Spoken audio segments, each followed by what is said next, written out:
முன்னாள் மாநில தலைவர் அண்ணாமலை மீது தொடர்ந்த அவதூறு வழக்கில் திமுக எம்பி டி.ஆர். பாலு சென்னை சைதாப்பேட்டை நீதிமன்றத்தில் ஆஜராகி சாட்சியம் அளித்தார்.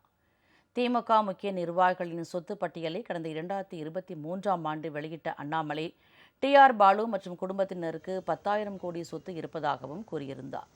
இதற்கு கண்டனம் தெரிவித்த டி.ஆர். பாலு 100 கோடி ரூபாய் நஷ்டஈடு கேட்டு அண்ணாமலை மீது சைதாப்பேட்டை நீதிமன்றத்தில் அவதூறு வழக்கு தொடர்ந்தார்.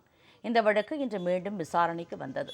அப்போது டி.ஆர். பாலு நேரில் ஆஜராகி சாட்சியம் அளித்தார். அண்ணாமலை வெளியூர் சென்றிருப்பதால் அவர் தரப்பில் வழக்கறிஞர் பால் கனகராஜ் ஆஜராகி குறுக்கு விசாரணை செய்தார். இதையடுத்து வழக்கின் விசாரணை அடுத்த மாதம் 13ஆம் தேதிக்கு ஒத்திவைக்கப்பட்டது. திரு டி.ஆர். பாலு அவர்கள் வருகின்ற 13/10/2009ஆம் தேதிக்கு ஒத்திவைக்கப்பட்ட இந்த வழக்கில் மீண்டும் ஆஜராகி தொடர்ந்து குறுக்கு விசாரணையில் ஈடுபடுவார்.